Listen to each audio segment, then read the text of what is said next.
Assalamualaikum warahmatullahi wabarakatuh. Bismillahirrahmanirrahim. Alhamdulillahirabbil alamin. Allahumma sholli ala sayyidina wa maulana Muhammadin wa ala alihi wa sahbihi ajmain. Amma ba'du. Hari ini insyaallah kita akan ngaji khusus tentang masalah kurban, akikoh, dan yang terakhir adalah zabah atau penyembelihan. Karena sebentar lagi kita akan menghadapi momen Idul Adha, di mana biasanya walaupun kita tidak melaksanakan kurban, tapi setidaknya biasanya kita menerima daging kurban. Dalam aturan kurban, ketentuan itu tidak hanya berlaku bagi orang yang melaksanakan kurban saja, tetapi orang yang menerima dagingnya itu juga ada ketentuan-ketentuannya. Jadi boleh dikata kita semua itu harus tahu sebelum melaksanakan, sebelum datang momen Idul Adha, sebelum kita menerima daging kurban, ini harus tahu ilmunya, aturan-aturan syariatnya seperti apa. Sehingga karena sebentar lagi akan datang momennya, maka mempelajari bab kurban ini termasuk ilmu hal. Untuk hari ini ilmu hal, ilmu yang wajib dipelajari seketika hari ini juga, karena sebentar lagi akan datang waktunya. Bismillahirrahmanirrahim. Al-Udhiyah, ini buku ini dulu disusun pada tahun 2022 dan sudah beberapa kali di bahasa kerennya itu diseminarkan di aula masjid. Walaupun ini cetakan lama, tapi insya Allah isinya masih relevan, walaupun ada beberapa tambahan nanti yang belum sempat ditambahkan di buku. Nanti akan langsung saya jelaskan tambahan-tambahannya. Bismillahirrahmanirrahim. Al-Udhiyah, kurban hari raya Idul Adha. Kurban hukumnya sunnah muakkad bagi orang merdeka, mukallaf, rasyid, dan mampu. Jadi bagi orang yang melakukan itu, kalau sudah memenuhi 4 kriteria tadi, maka hukum baginya adalah sunnah muakkad: merdeka, mukallaf, rasyid, dan mampu. Mampu itu artinya apa? Memiliki harta nganggur. Harta nganggur itu harta yang apa ya istilahnya? Yang seandainya kita tidak bekerja, ini kita bisa mengandalkan uang simpanan itu. Jadi harta nganggur itu ya maksudnya uang simpanan yang siap pakai, siap digunakan. Yang seandainya diambil sebagian untuk kurban, sisanya masih cukup untuk membiayai kebutuhannya sendiri dan keluarga selama hari raya dan tasyrik. Contoh, misalkan ada orang punya uang 3 juta, dan 3 juta itu posisinya sudah nganggur. Artinya nganggur itu sudah tidak ada tagihan hutang yang sudah jatuh tempo ya. Sudah tidak ada pembayaran yang harus dibayarkan. Jadi simpanan apa yang siap dipakai untuk kebutuhan sehari-hari. Seandainya diambil untuk beli kambing untuk kurban, ini sisanya masih cukup untuk memenuhi kebutuhannya selama 4 hari. 4 hari itu hari raya dan 3 hari tasyrik. Tanggal 10 hari raya dan tasyrik 11, 12, 13. Misalkan harga kambing 2 juta. Tadi 3 juta kan, ambil 2 juta untuk beli kambing. Sisanya berapa? 1 juta. 1 juta ini cukup enggak untuk hidup selama 4 hari? Menghitung saya sendiri sebagai kepala keluarga dan orang-orang yang wajib saya nafkahi. Misalkan contohnya saya punya 1 istri dan 2 anak, berarti totalnya 4 orang ini untuk kebutuhan 4 hari, itu 1 juta cukup enggak? Kalau cukup berarti saya tergolong mampu, sehingga sunnah muakkad. Nah, terus bagi istri saya ini kan juga memenuhi syarat merdeka, mukallaf, rosid, dan mampu. Nah, cuman kalau istri ini mampunya itu tidak usah mempertimbangkan biaya hidup selama 4 hari. Kenapa? Karena biayanya ditanggung oleh suami. Jadi yang penting dia, istri ini, punya nggak uang untuk beli kambing? Uang pribadi, bukan uang suami. Uang pribadi, punya nggak? Kalau dia punya 2 juta. Berarti dia juga sunnah muakkad. Tapi kalau bagi anak-anak, nah ini tidak terkena khitab. Karena belum mukallaf misalnya ya, belum mukallaf. Atau nafkahnya masih ditanggung oleh orang tuanya, atau belum rosid misalkan. Jadi kalau istilah mampu berarti artinya dia sudah mandiri. Jadi kalau saya punya anak dan dia sudah mandiri, maka nanti bisa dipertimbangkan mampu atau tidaknya. Nah, mandiri itu tentunya kita kembali ke bab zakat. Kriteria fakir miskin. Fakir miskin itu orang yang pertimbangan dia fakir miskin atau tidak, ini yang pertama adalah dia sudah mandiri atau belum. Kalau belum mandiri, nafkahnya masih ditanggung orang tua, maka tidak ada pertimbangan fakir miskin. Tapi kalau sudah mandiri, nah baru nanti ada pertimbangan fakir dan miskin. Mandiri itu batasannya kalau seorang anak, berarti dia sudah mukallaf dan secara fisik sudah mampu untuk bekerja. Kemudian melihat faktor ini juga, faktor luar, ada lowongan pekerjaan. Untuk anak seumuran itu, misalkan saya punya anak umur 15 tahun, usia SMP. Seandainya dia cari kerjaan, ada nggak lowongan untuk 15 tahun? Ada nggak? Kalau memang ada, dan secara fisik juga mampu, si anak itu untuk bekerja, maka dia sudah mandiri namanya.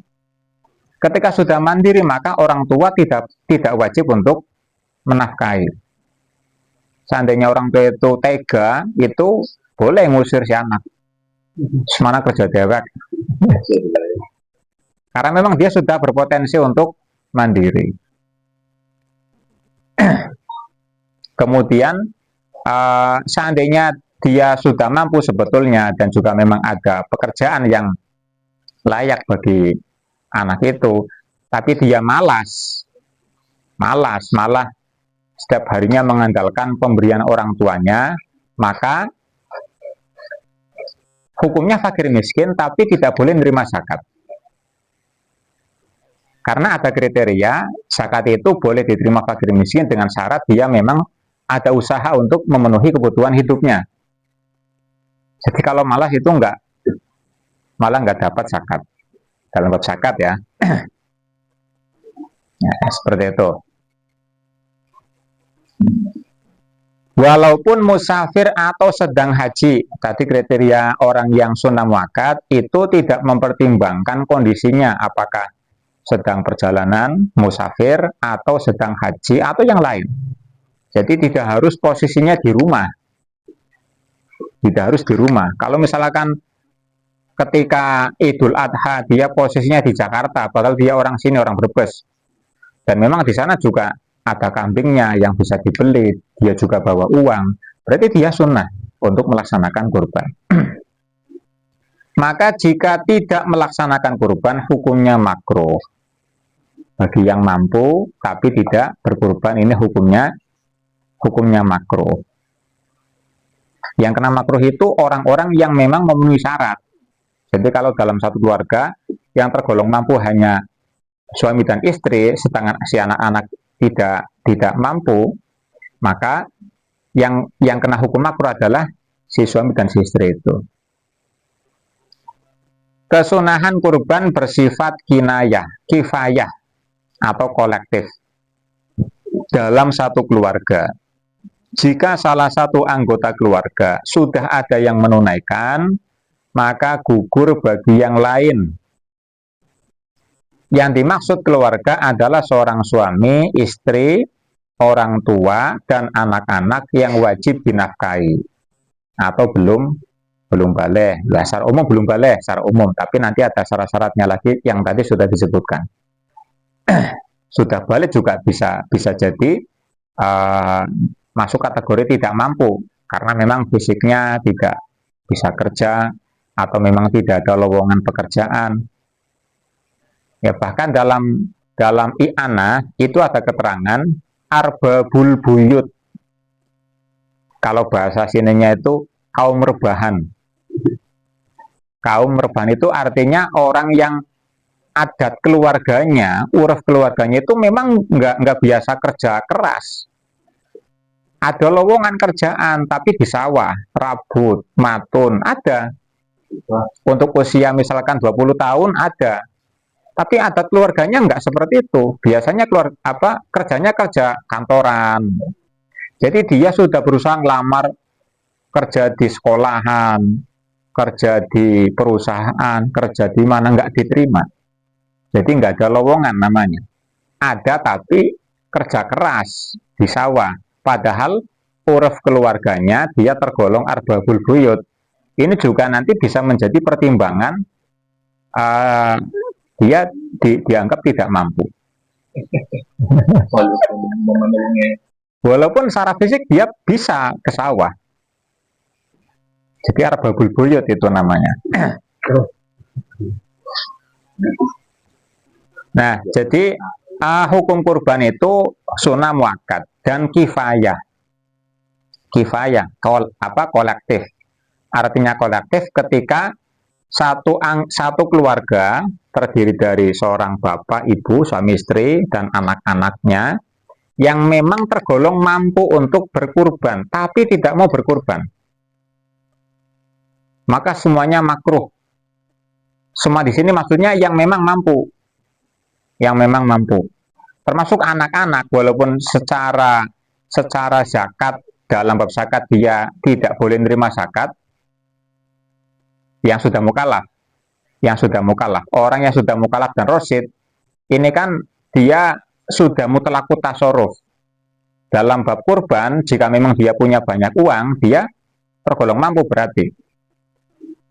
Punya uang 2 juta, dan memang itu duit nganggur. Maka dia juga terkena hitop untuk melakukan kurban. Nah, jika tidak ada satupun yang berkurban, maka semuanya kena hukum makruh bagi yang memang mampu. Tapi jika sudah ada satu yang melaksanakan, entah itu si suami atau si istri atau si anak yang sudah mukallaf dan akil dan rasyid, maka bagi yang lain gugur. Gugur itu jangan dipahami berarti tidak sunnah berkurban, bukan seperti itu. Atau nggak usah berkurban ya, bukan seperti itu. Maksudnya seandainya dia tidak berkurban, itu tidak kena hukum makruh. Jadi dalam satu keluarga yang mampu ada 3 orang misalkan, anggota keluarganya ada 4, tapi yang mampu 3, suami, istri, anak pertama yang sudah dewasa, anak kedua masih kecil, belum balik. Suami punya uang lumayan lah, bisa buat beli kambing. Istri juga punya uang pribadi buat beli kambing. Si anak yang pertama, yang sudah usia-usia 20 tahun misalkan, juga punya uang pribadi yang bisa buat beli kambing. Kalau salah satu melakukan, ya misalkan si anak yang melakukan, maka si suami dan si istri itu tidak terkena hukum makruh seandainya dia tidak berkurban. Yang dimaksud gugur itu seperti itu penjelasannya, bukan nggak usah kurban. Jadi seandainya 3-3-nya berkurban semua, ya dapat hukum sunnah juga, dapat pahala.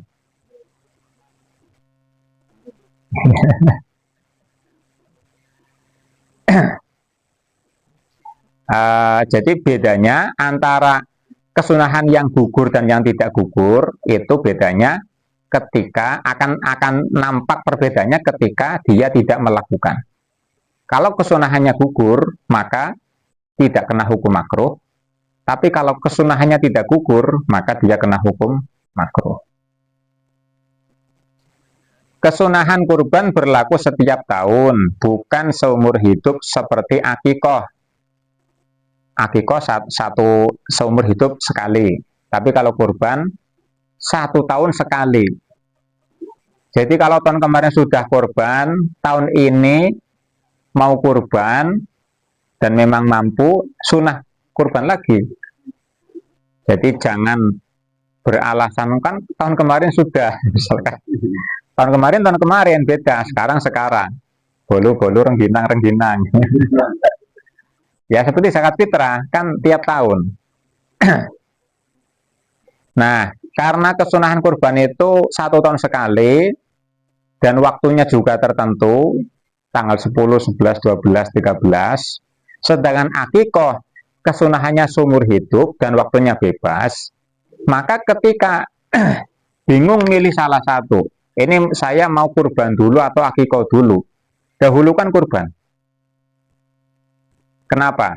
Karena kalau akikoh, yang didahulukan akikoh, nanti kurbannya nggak dapat. Nanti dia kena hukum makruh. Dan ketika sudah lewat waktunya kurban, sudah tidak bisa kurban. Tapi kalau akikoh yang diakhirkan, korban dulu, kan bisa nanti bulan Maulud, nanti akikohnya kan bisa, tidak harus sekarang. Karena waktunya luas. Ya, jadi dahulukan yang memang waktunya terbatas. Kurban menjadi wajib jika dinazari dengan mengucapkan kalimat nazar. Seperti aku nazar untuk berkurban. Atau kalimat jaklu, seperti aku menjadikan kambing ini untuk kurban. Atau kambing ini adalah kambing kurban. Walaupun ketika mengucapkan niat saat hendak menyembelih. Namun contoh terakhir ini menurut Sayyid Al-Basri, lengkapnya Sayyid Umar Al-Basri. Sayyid Umar Al-Basri, Imam Al-Bulkini dan Imam Al-Marohi tidak menjadi nazar jika diniatkan ikhbar, memberi kabar atau cerita. Hukum asalnya kurban itu sunnah. Karena sunnah, maka ketika dinazari menjadi wajib.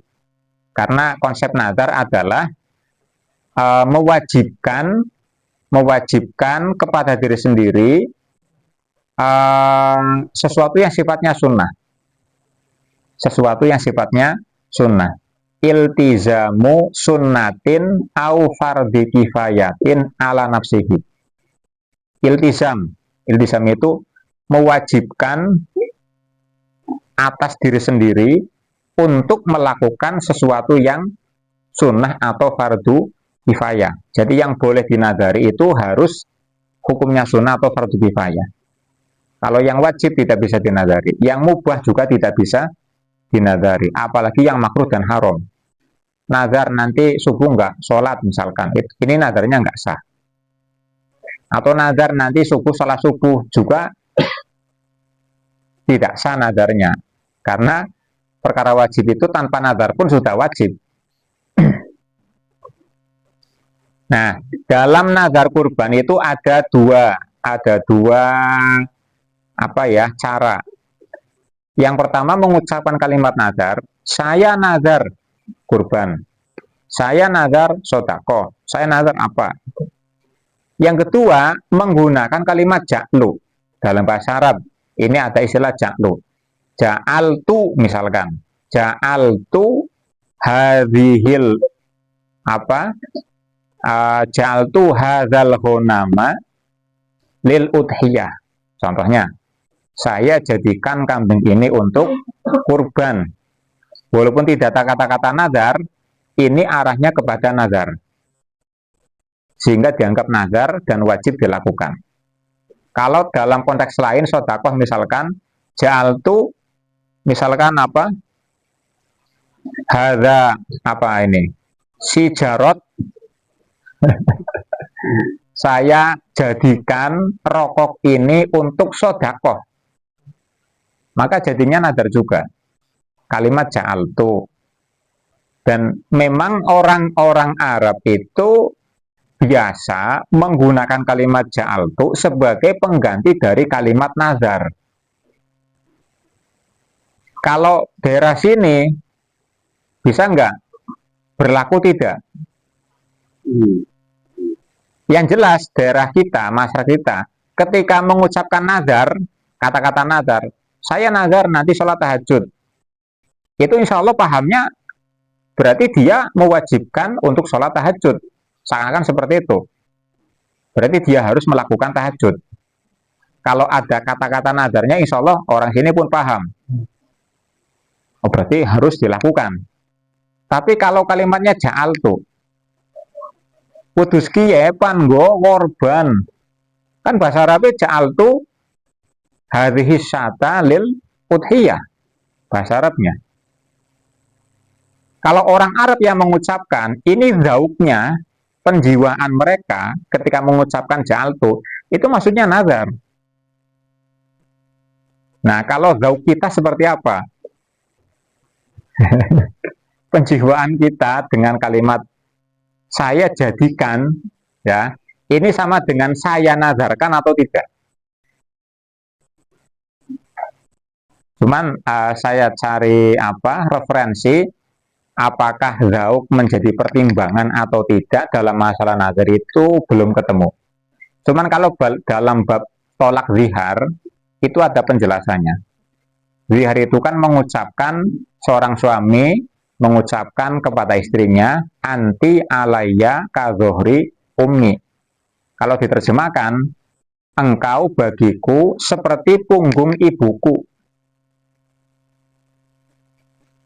Penjiwaan mereka, orang-orang Arab ya, ketika mengucapkan kalimat itu, engkau haram saya jima, sebagaimana aku haram menjima istriku. Jadi kon haram tak kumpuli kayak dia nyong haram karo ngumpuli wong tuane nyong. Jadi ucapan ini biasanya muncul ketika seorang suami sudah sangat benci kepada istrinya. Orang lagi ngalem orang. Jadi zauk mereka ini berarti menganggap seakan-akan istri ini haram untuk saya gauli. Sebagaimana saya haram menggauli ibu saya sendiri. Bagi orang yang tidak punya penjiwaan seperti itu, maka kalimat anti alayya kadzohri ummi ini tidak bisa disebut kalimat tolak zihar atau soreh menunjukkan zihar bagi orang yang tidak punya penjiwaan seperti itu. Ini ada keterangannya. Walaupun sebetulnya anti alayya kadzohri itu soreh kan, tapi ternyata ada keterangan soreh bagi orang yang memang memahami maknanya, yang menjiwai maknanya. Tapi kalau kita coba sing duwe sing wadon, biasanya ngalem ketika mereka ngalem, ya atau cuma menyamakan saja karena pancen persis. Kon pundaknya kayak pundaknya mana nyong. Dudu muni jengkel saya dudu, pancen lagi kanda fakta, mirip soalnya. Tidak ada rasa benci, tidak ada rasa seakan-akan mengharamkan istrinya untuk digauli dan sebagainya. Sama sekali tidak ada pikiran seperti itu.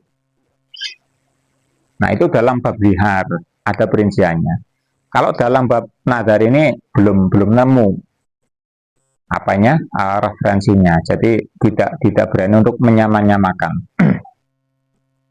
Nah, cuman yang jadi celah adalah kalimat ja'lu itu kalau melihat referensi di kitab-kitab itu kalimatnya ja'altu, maksudnya pakai bahasa Arab. Apakah terjemahan juga berlaku dengan ja'altu atau tidak? Salahnya di situ mungkin yang akhirnya menyelamatkan kita dari ikatan nazar. Soalnya kalau ucapan kiye kudus kiye pan korban terus dipadangna karo kalimat ja'altu hadhi syatalil udhiyah, kan jadinya korban, apa jadinya nazar. Kalau jadinya nazar, bagi yang tahu hukumnya nggak masalah. Tapi kebanyakan orang kita, masyarakat kita, itu tidak tahu hukumnya, tidak tahu konsekuensinya. Kalau kurban wajib seperti apa, kalau sunnah seperti apa. Jadi nanti akhirnya memberatkan. Makanya hati-hati. Cuman untuk contoh yang kedua, yang menggunakan kalimat ja'altu.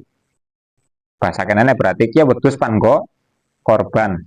Ini ada satu pendapat dari Sayyid Umar Al-Basri, Al-Bulkini, dan Al-Marohi bahwa apabila ucapan itu diniatkan ikhbar atau cerita, itu tidak jadi nazar.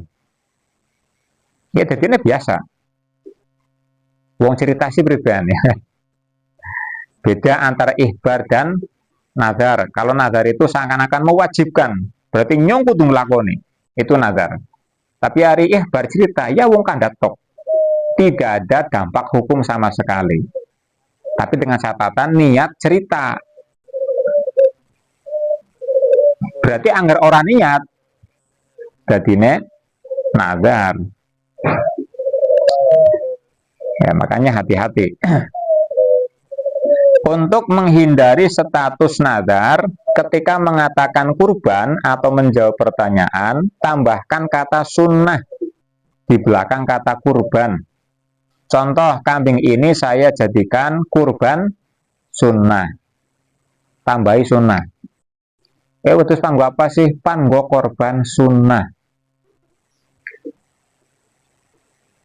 Tambahi. Sehingga tidak jadi nazar. Hewan yang sudah dinazari harus disembelih pada waktu kurban. Jika keluar dari waktunya, wajib diqodho. Karena sudah dinazari, maka yang pertama wajib dilaksanakan, yang kedua pelaksanaannya harus di waktu-waktu kurban, tanggal 10, 11, 12, 13. Kalau sudah lewat, kewajibannya tetap berlaku, tapi statusnya qodho. Ya saya tasrek pragat toh. Iyalah. Kalau masih di hari-hari kurban bukan qodho namanya. Qodho itu berarti sudah lewat, tasriknya sudah habis, berarti masuk tanggal 14. Ini kan berarti sudah di luar tasrek. Nah, itu nanti di situ qodhonya. Bukan. Tahun depan nanti ada kesunahan lagi, beda lagi. Namun jika mati sebelum disembelih, diperinci sebagai berikut. Waduh, saya wis disiapna, wis dinadari, durung disembelih, hilang waduh saya, atau mati. Maka diperinci. Yang pertama, jika sudah ditentukan ketika mengucapkan nazar alias nazar muayyan, seperti aku nazar berkurban dengan kambing ini. Kambingnya langsung ditentukan, kambing ini saya nazar untuk kurban. Ini namanya nazar muayyan. Jadi nazar berkurban dengan kambing yang langsung ditentukan ketika mengucapkan nazar. Nah, maka nazarnya gugur. Jadi kalau nazar muayyan, terus kambingnya hilang atau mati sebelum disembelih, maka nazarnya gugur. Orang sudah kurban. Karena gugur berarti maksudnya tidak wajib diqodho, tidak wajib beli kambing lagi. Kecuali jika ada unsur kecerobohan, maka tidak gugur dan wajib diganti. Ceroboh, contohnya ceroboh apa? Wis bengi dicancang bae ning ngarep omah, kayak ning sawone Pak Hisam. Sudah malam tidak dimasukkan ke kandang. Kan ceroboh namanya. Bengi kan wayahe nginep kok ya. Kalau jawab bae. Padahal ora ditonggone pisan. Ilang kok wedhuse. Nah, ki wajib ganti rugi. Tuku maning wedhus sembelih. Tapi kalau tidak ada unsur keserobohan sama sekali, maka tidak usah ganti rugi. Jadi wis doloning kandang, ditonggoni ya iya, terpaksanya hilang. Jika penentuannya tidak ketika mengucapkan nazar, alias nazar yang fi dhimmah, seperti aku nazar kurban. Jadi asalnya ngomong nazar kurban tok, orang nentukan wedhuse. Kemudian selang beberapa saat baru menentukan hewannya. Seperti ini kambing yang akan aku gunakan untuk kurban. Jadi pertama ngucap nazar tok, terus keloro wis elet to. Ya mbuta lete sajam bu sadina. Intinya ada jeda. Setelah itu baru menentukan kambingnya. Ki wedhus saya mau korban. Nah, ini namanya nazar fi dhimmah. Ketika nazarnya fi dhimmah, kemudian terjadi talaf pada si kambing, mati atau hilang, maka nazarnya tidak gugur. Dan dia harus menggunakan kambing lain sebagai pengganti, baik ada unsur kecerobohan maupun tidak. Nazar fi dhimmah. Hewan yang tidak memenuhi syarat seperti karena kurus atau pincang kemudian dinazari sebagai kurban, maka wajib disembelih pada waktu kurban, namun tidak menggugurkan kewajiban kurbannya, sehingga dia wajib menyembelih hewan lain yang memenuhi syarat sebagai penggantinya. Namun jika ketidaklayakan itu terjadi setelah nazar, maka tidak wajib mengganti dan dianggap sudah mencukupi. Duwe wedhus pincang,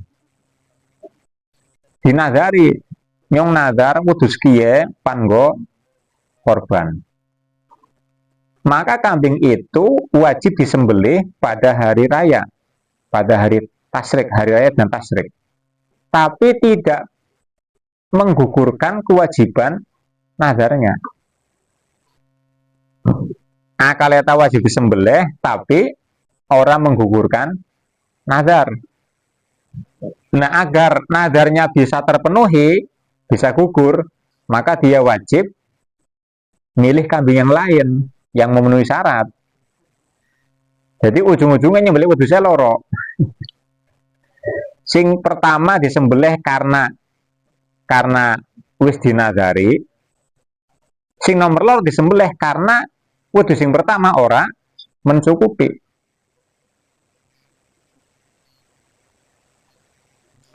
Tapi kalau ketidaklayakan kambingnya itu terjadi setelah nazar. Jadi waktu dinazari masih waras, masih sehat. Kemudian selang 1 hari misalkan pincang karena keblosok neng kesi, neng kandang, akhirnya pincang. Nah ini tidak masalah, jadi tetap nanti nazarnya bisa gugur kalau disembelih.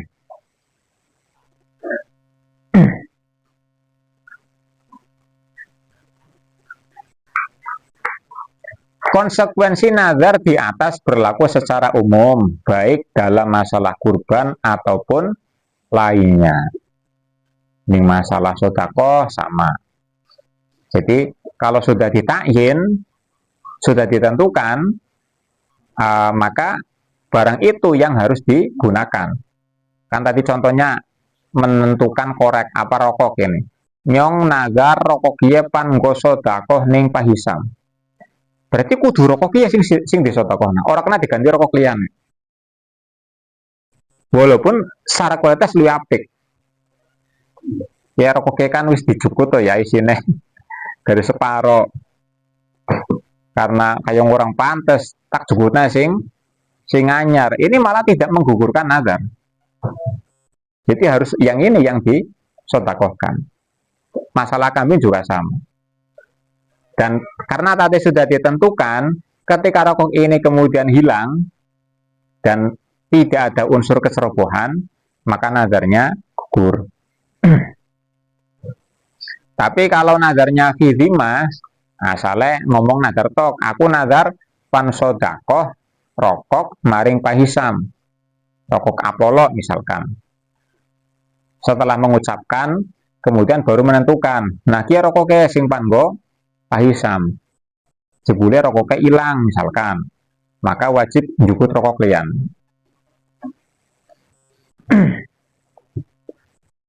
Kurban dianggap sah jika dagingnya sudah ada minimal satu orang fakir miskin yang menerimanya dalam kondisi mentah walaupun sedikit.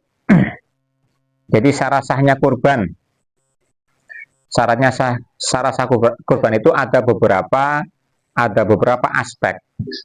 Dari aspek kambingnya harus memenuhi syarat, harus sehat, tidak pincang, tidak telinganya tidak sobek, tidak terpotong dan seterusnya ya. Dari aspek kambingnya.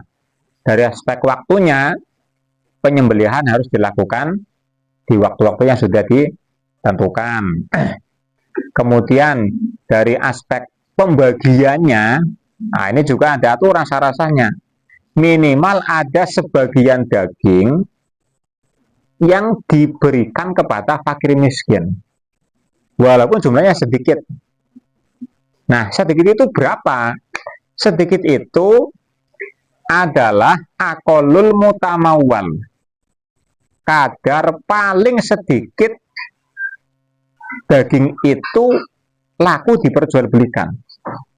Kadar minimal. Seenggaknya sampean pantuku daging ning pasar, wen minimal dilayani, we lamun tukune pirang on. Seperempat kilo ya, berarti rong on setengah. Maka akolul mutamawal dalam daging adalah bobot 2 on setengah. Berarti bisa disimpulkan minimal ada daging seberat 2 on setengah yang diterima oleh fakir miskin. Ini syarat sahnya. Seandainya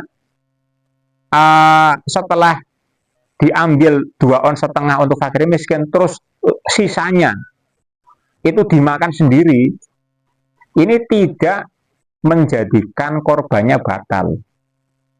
Jadi korbannya tetap sah. Karena sudah memenuhi syarat sah. Sudah memenuhi syarat sahnya. Walaupun korban wajib. Korban nazar. Korban nazar itu kan ada aturan semuanya harus diberikan kepada fakir miskin. Nah, tapi yang mengesahkan itu sebenarnya cuma 2 on setengah itu. 2 on setengah itu saja yang mengesahkan. Yang lain tidak. Cuma hanya saja saya berdosa ketika ada daging yang tidak sampai kepada fakir miskin. Ini dalam korban wajib. Tapi tidak menjadikan batal. Jadi hari ini melewat hari itu kuwedus bengi bentangane orang ngerti. Langsung danjinaning pawon.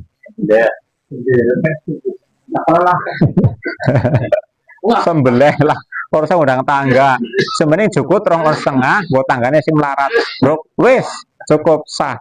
Lu ya ngomayoran dewek.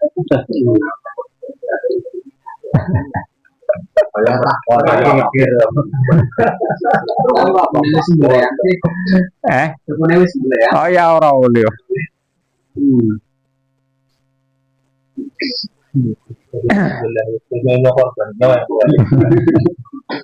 Orang ngomong, main aja ngomong, geger. Dari berubah. Kan orang wajib ngomong.